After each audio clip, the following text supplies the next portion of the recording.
Grandpa Joe and Grandma Georgina and his mother and father, Mr. and Mrs. Bucket. They all lived together in a small wooden house on the edge of a great town.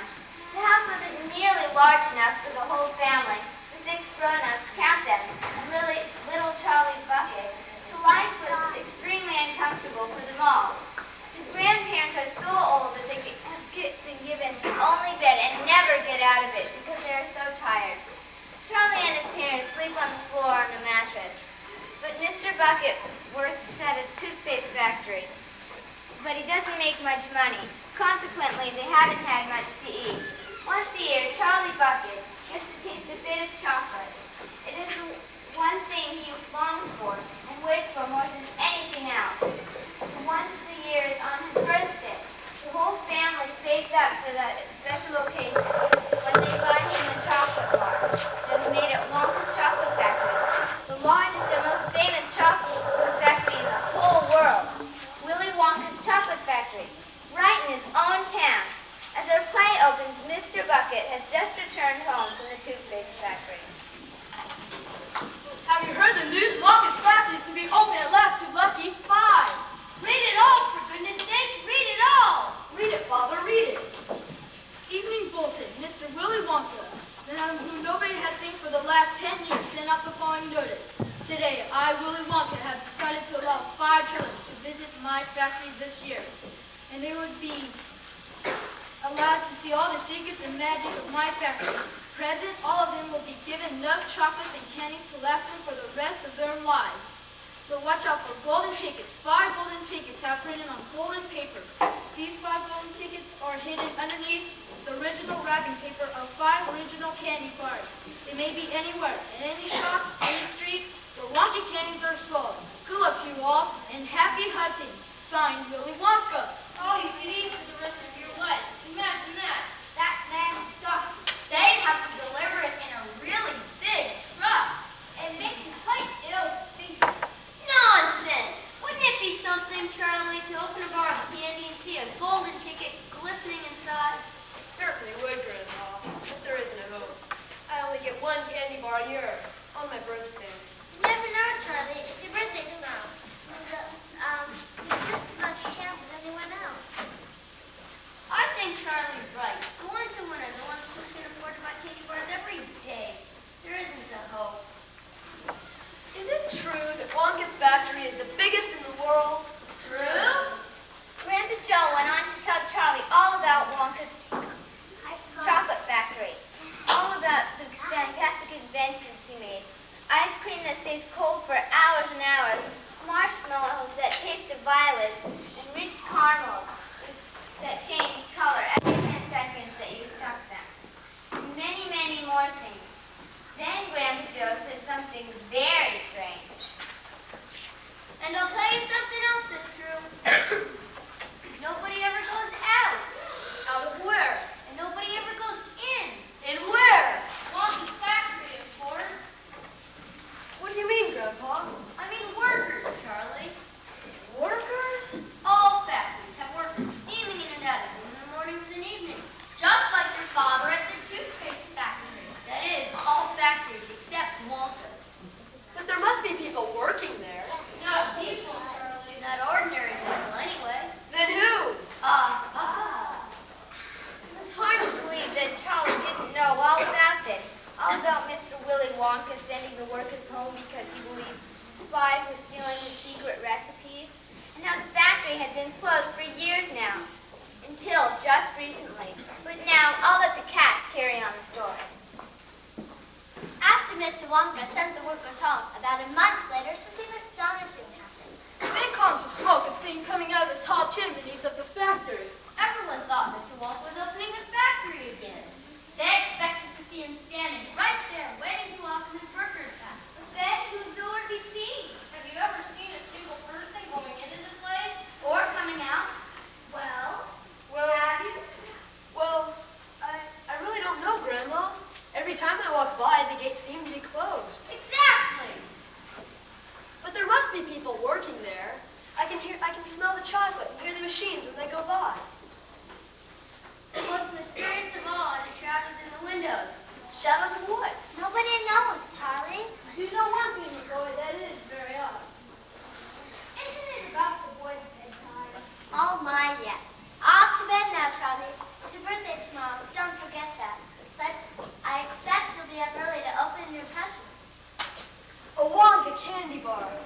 Wonka candy bar, isn't it? Oh, wouldn't it be wonderful if I found a golden ticket glistening inside? Bring it here, Charlotte, when you get it, and we'll all be able to watch you take off the wrapper. Yes, Grandma.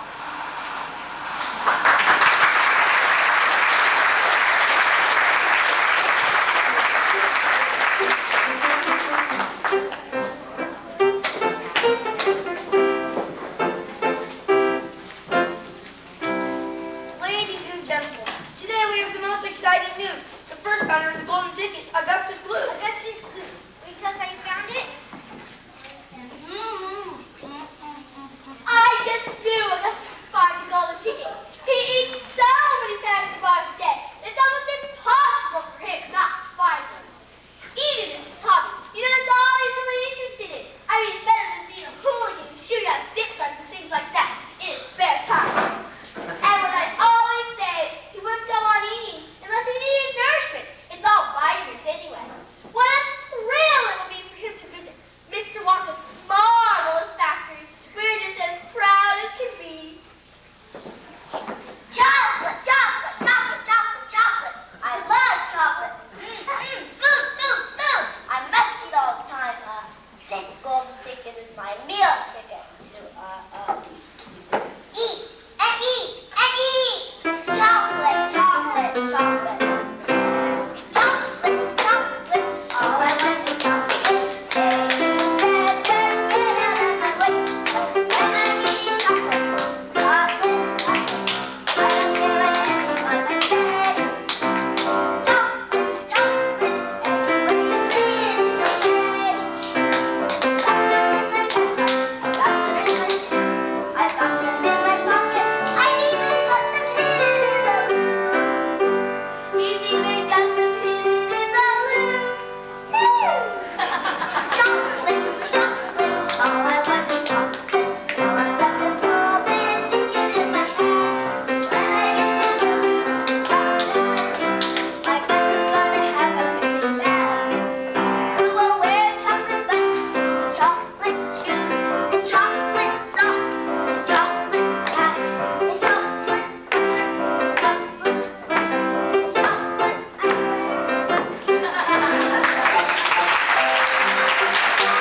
morning, son, and happy birthday. Well, I see you have a present already. Wonka's Whipple Scrumptious Fudge Melody Light. The room became silent. Everyone was waiting now for Charlie to start opening his presents. He ran his fingers slowly back and forth along the length of the candy bar, stroking it lovingly. You mustn't be too disappointed, Charlie dear, if you don't find what you're looking for underneath that wrapper. You can't expect to be as lucky as all that.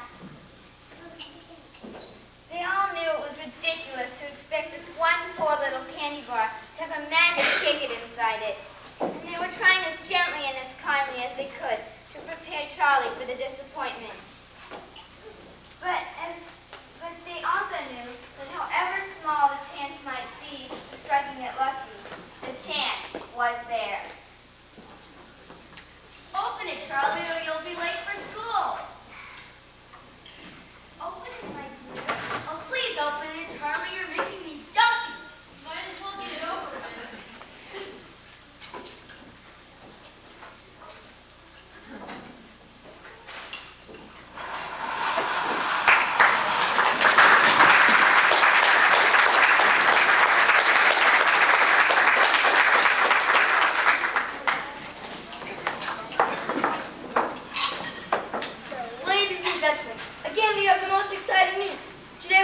Mr. Salt, owner of the Salt Peanut Factory. Mr. Salt, will you tell us what's been going on here since Mr.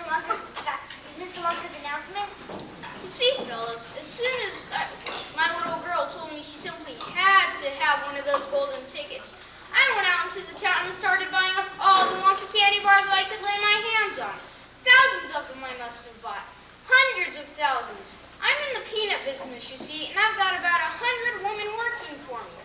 So I says to them, okay, girls, I says, you can stop shelling peanuts and start shelling the wrappers off these crazy candy bars instead.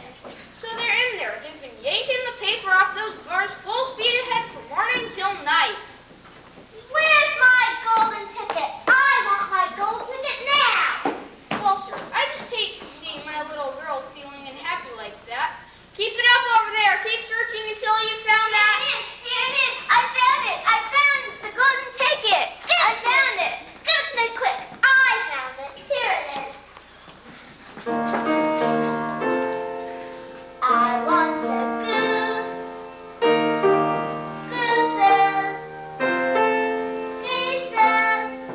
I want my goose to a golden forester. I will, sweetheart. At winter, good day. At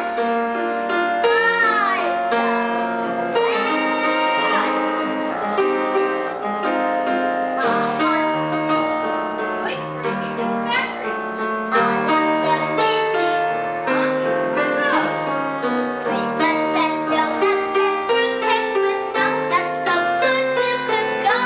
You can have all those things when you get home.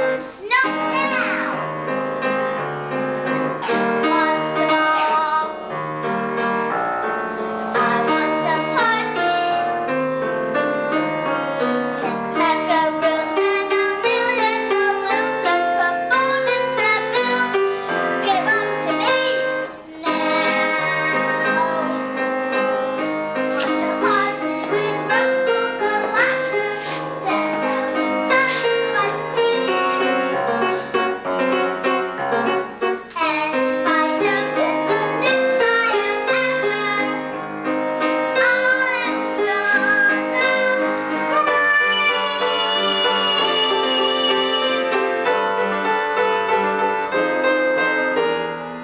I want the West.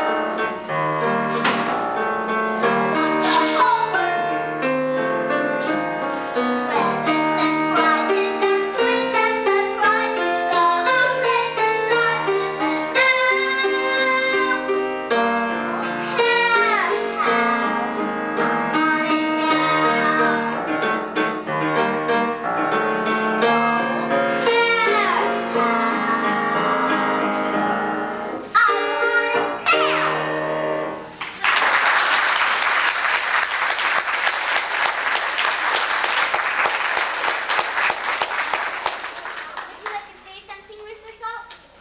Yes, sir. This is certainly an exciting occasion. You'll get a substantial raise for finding this golden ticket. Thank you, sir. Yes, sir. My darling group is all smiles and we have a happy home once again.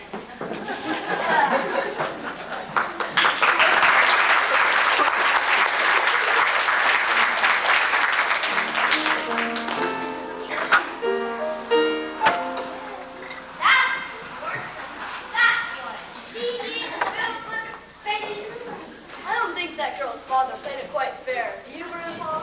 She's spoiled, and no good can come from that, Charlie. You mark my words.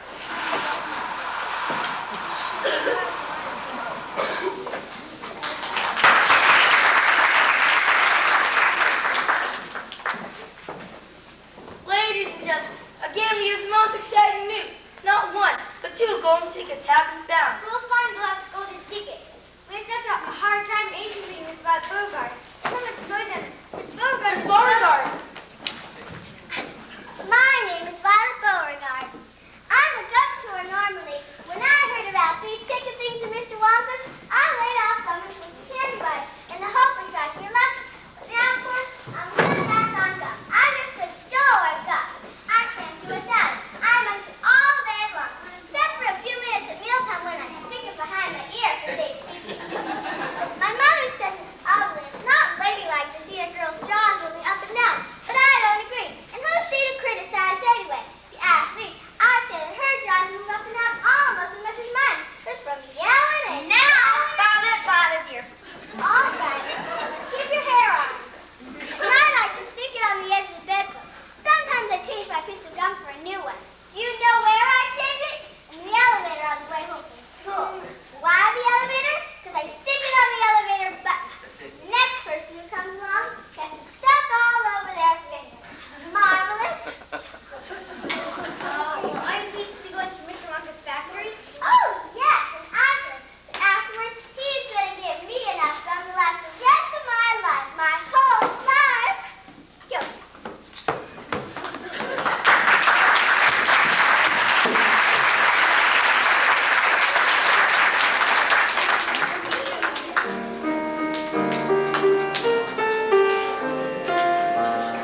announcement.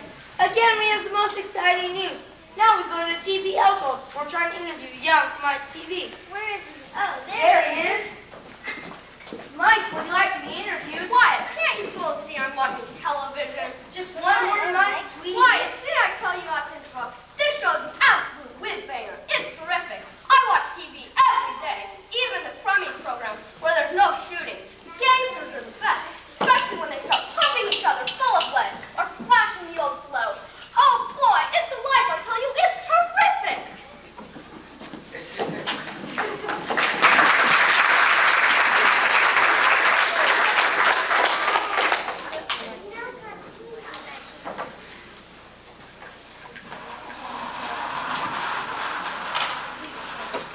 That's it. I can't bear to listen to this. Nor me. You think all women behave like this nowadays? Of course not. Some do. In fact, quite a lot of them, but not all. And now there's only one ticket left.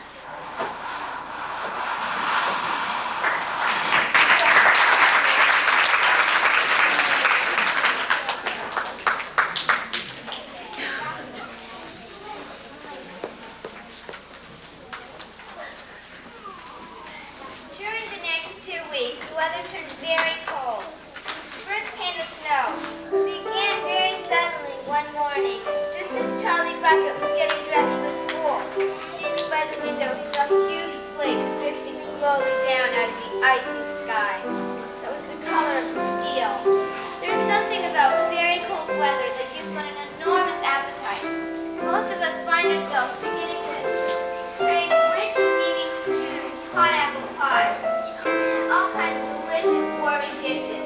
And because we are all a great deal much happier than we realize, we usually get what we want, or near enough, but Charlie never got what he wanted, because the family couldn't afford it. And as the cold weather went on, he became desperately hungry. Then one afternoon, walking back home with the icy wind in his face, I was caught suddenly by a piece of paper that was lying in the gutter in the snow. The piece of paper was a greenish color. There was something vaguely familiar about it. Charlie stepped off the curb and examined it. Part of it was buried under the snow, but he saw at once what it was. It was a dollar bill. Quickly he looked around him. Had somebody just dropped it? No, that was impossible, because of the way part of it was buried. Several people went hurrying past him, their chins sunk deep in the collars of their coats. None of them was searching for any money. None of them was taking the slightest notice of the small boy crouching in the gutter. Then was it his, this dollar? Could he have it? Carefully, Charlie pulled it out from under the snow. It was stamped and dirty, but otherwise perfect. A whole dollar. He held it tightly between his shivering fingers and gazed down at it. It meant one thing only. It meant food. Wow! A whole dollar! I know I should buy some food. I'll buy just one luscious bar of candy, eat it all up, every bit, and take the rest of the money right home to my mother. Candy! Get your candy bars here. Willie wants the candy bars. One Whipple Scrumptious Fudge Mellow Light, please.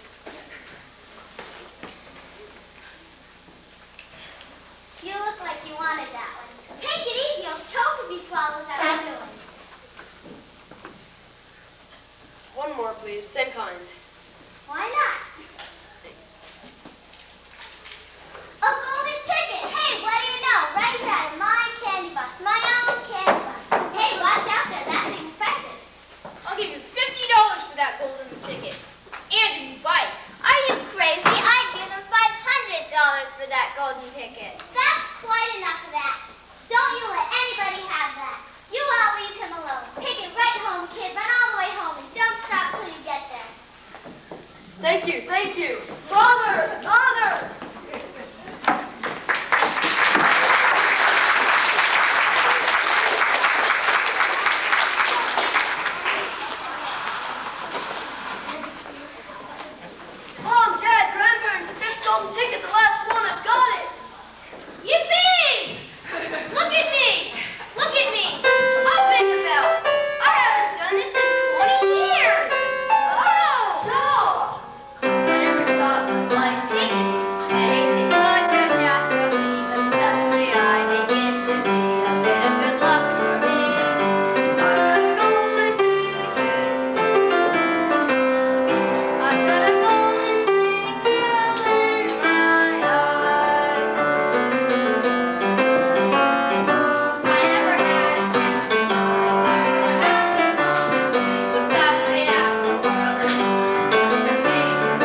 you find this golden ticket, I invite you to come to my factory.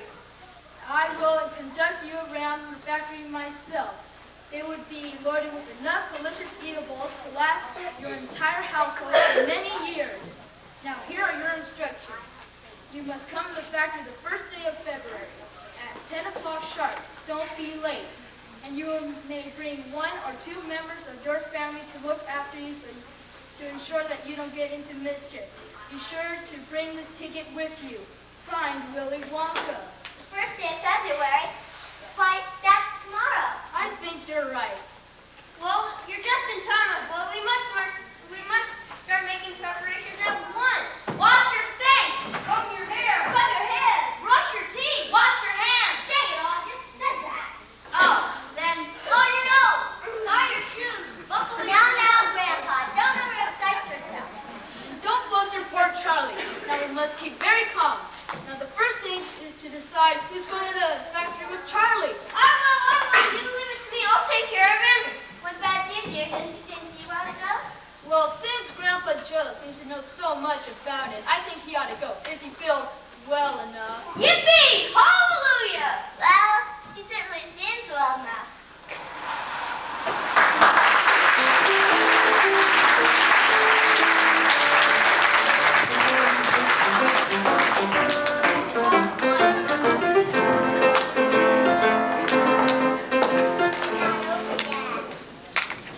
Yo, can't stop eating sweets. All those wonderful Willy Wonka treats. You can keep the others with me. I'm a Wonka-er, and when it comes to candy, Willy's the conqueror. Can't help that his chocolate's great. Making candy is just his fate. He can make better chocolate than you could make. See, walk, Wonka, walk, Wonka. Willy Wonka is rather dude, even though he is sometimes rude, like he said tonight. Daughter Veruca, you're a wart on the sole of my foot. And she took away. Out I look. Willy Wonka is a chocolate master, even though in his factory there was some kind of disaster. Like Violet Beauregard grew up like a blueberry, then was squeezed and she was the size of a carrot. Then there was that Mike TV. He got some kind of television shrunk until he was the size of a pea. And that's all that I could see because in the rest of the things I was too panicked to eat. So there is my Willy Wonka rap. So dudes and dudettes, that is the hat.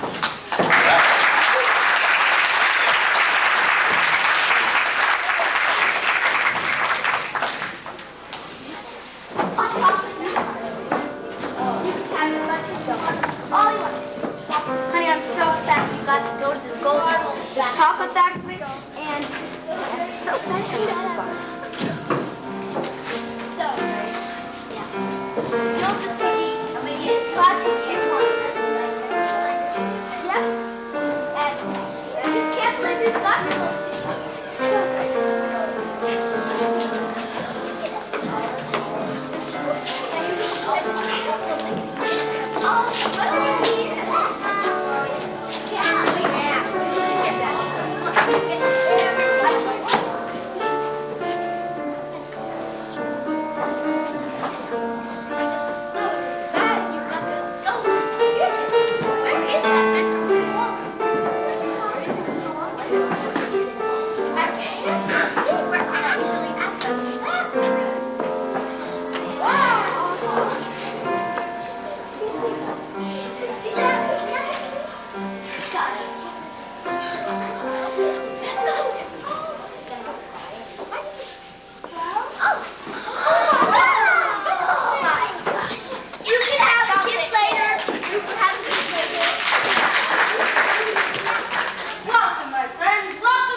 Fine. Can I see the ticket? Yes, sir.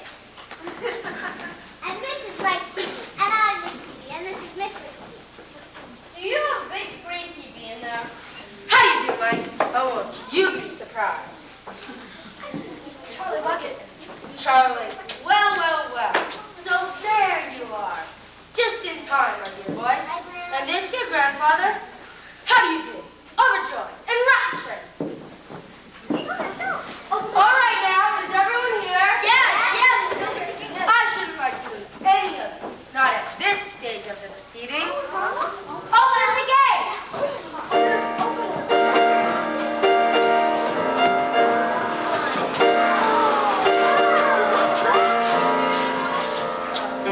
With me and the big and the world of your imagination. Take a look and you'll see into your imagination. Years just filled within the world of my creation. What we'll see will be my exploration.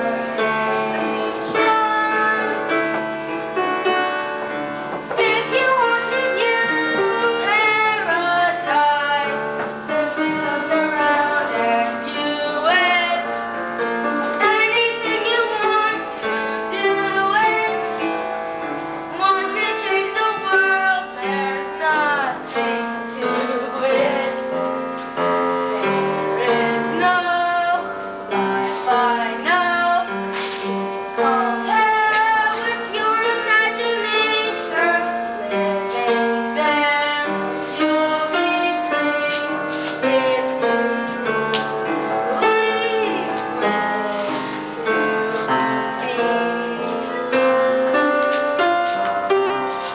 There is no life I know compare with your imagination.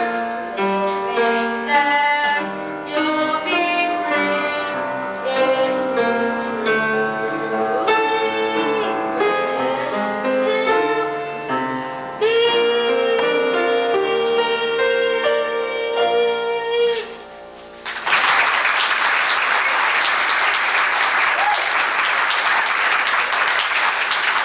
Here we are. This way, please. That's right. It's a bit warm in here because of the workers. They're used to an extremely hot climate. They can't stand the cold. They'd perish if they went outside in this weather. They'd freeze to death. But you are the worker. Yeah. All in good time, my dear boy. Be patient. You shall see everything as we go along. How lovely and warm. Now this, everyone, is the chocolate room. It's the nerve center of the whole factory. What a marvelous smell. And over there is the chocolate river. It's all chocolate, the very finest. There's enough chocolate in there to fill up every bathtub in the entire country. And all the swimming pools as well. Wowee. Just taste the flowers. Go ahead, they're chocolate.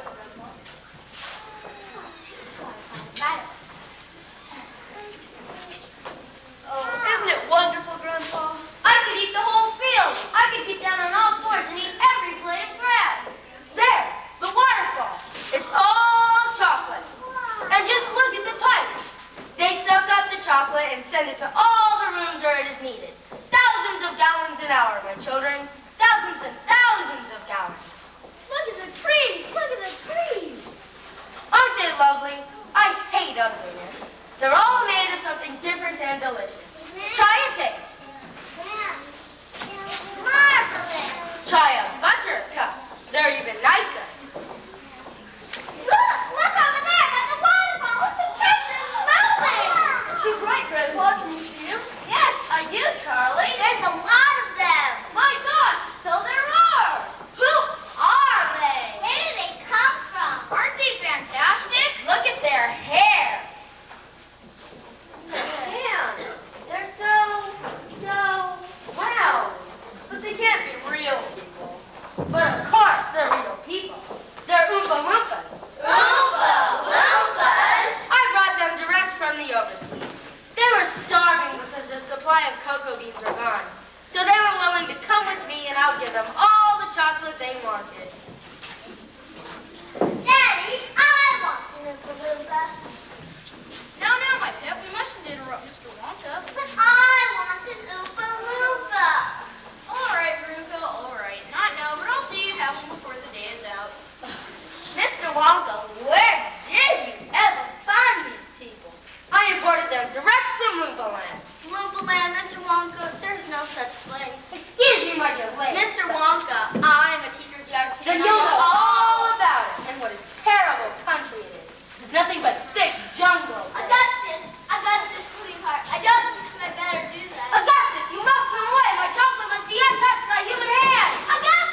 be perfectly safe.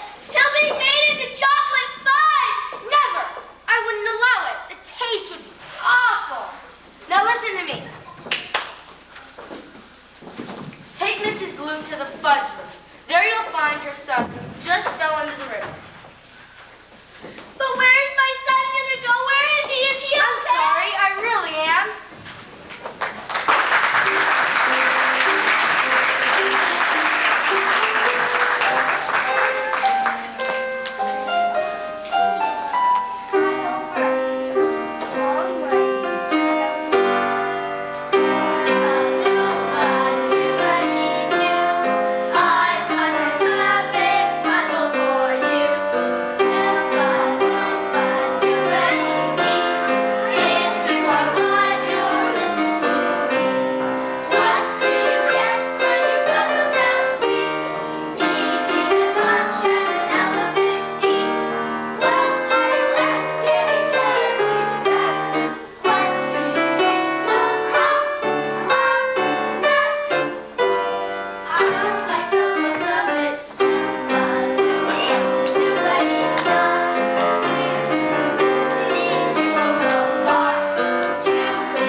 And it never grows any smaller.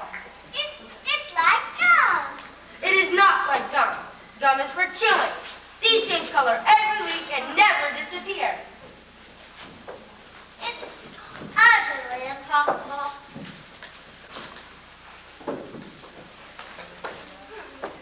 What's this? That's hair topping. Just one tiny piece, and you grow beautiful hair on top of their head, and a mustache, and a beard. A beard, for goodness sake. Who wants a beard? Don't interrupt. And when we get the mixture right, there'll be no more excuses for little boys and girls running around with bald heads. But Mr. Wonka, little boys and... Don't argue. Please, don't argue. What's this, Mr. Wonka?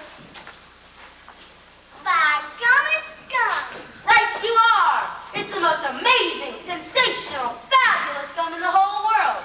It's like a 3-course dinner, and it fills you right up. Utterly impossible. Just so loves is gum and I can chew it. That's for me. No, don't! Fabulous. It's tomato soup. Spit it out, it isn't tested yet. Oh, the lemon creamy. It's crazy. It's roast beef. Spit it out! Oh, a baked with halo filled with butter. How interesting, Violet dear. You are so clever. Keep chewing, kiddo. My little girl is the first person in the world to have a chewing gum meal. I can't believe it. I love blueberry pie. I'm swallowing it. It's marvelous. Violet, your face seems to be getting fatter. Spit it out! I feel most peculiar. I'm not surprised. Good heavens, girl. Girl, what's happening to your nose? Oh my gosh. What's going on with your nose? Be quiet, Mother. Let me finish. I told you to spit it out. Honey, why didn't you listen to Mr. Wonka? Now you're blowing up like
bad nut.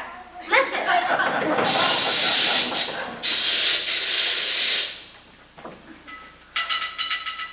My goodness, she is a bad nut after all. Well, her head must have sounded quite hollow. Where are they taking her? Where all the other bad nuts go, down the garbage chute. By golly, she's going down the chute. I'm going after her. No, Mr. Salt, stop! You'll get pushed in too. Whoa! My God, the Uncle Lucas have pushed him in too. My goodness, what a lot of garbage there's going to be today. Oh, God, what's going to happen to him? I suppose someone will catch them at the bottom of the chute. It's another chance.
Like a jigsaw puzzle.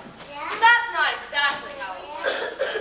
I'm a little deaf in my left ear, so excuse me if I don't hear all that you say. I said that's not exactly how it works. You're a nice boy, but you talk too much. So I thought I could send a bar of chocolate from this end of the room to that end of the room, right? Impossible. Think so? Watch. What does that word say? It has to be big, because whenever you send something by chocolate, by television, it always comes out smaller at the other end. Everybody ready now? You there, my TV, you're too close. Stand back. That's better. All right now, everyone. Switch on.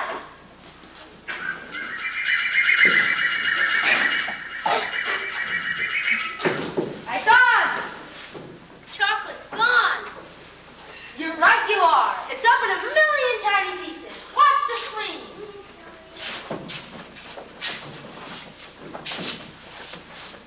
Take it, Mike. It's fantastic. It's a miracle.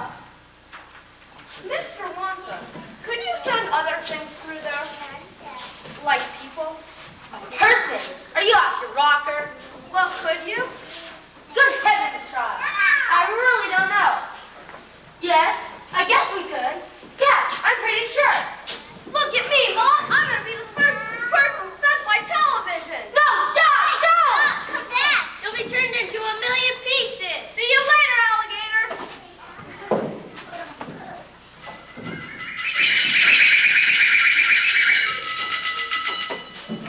Oh, no. Watch the screen! Watch the screen! Oh, Mike, where are you? Are you up in a million tiny little pieces? It's taking a heck of a long time to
I've decided to make a present of it, of the whole place.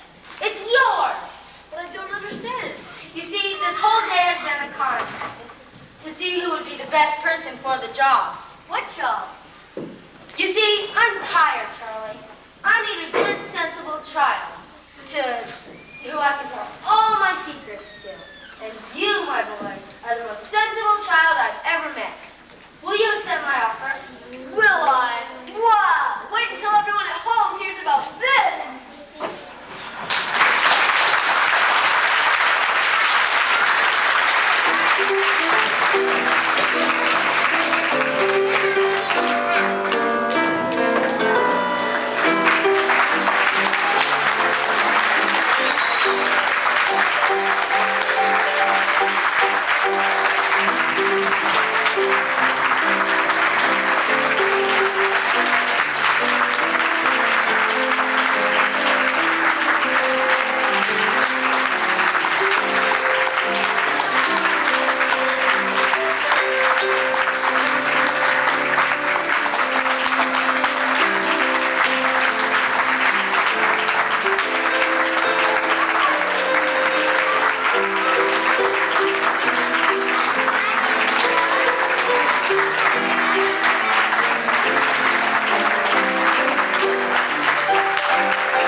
after all this time, is that they really had the responsibility of doing a lot of this. They worked out a lot of their own choreography, they did the sets, they worked on props, they did their costumes. So that's what I think is real special in being able to do this. I think that's a fine show to do, despite also doing schoolwork and going on field trips, and a good portion of them graduating and thinking, oh gee, I mean, I have to do this the last few days of school. So I really give it to them. They've done a lot of hard work.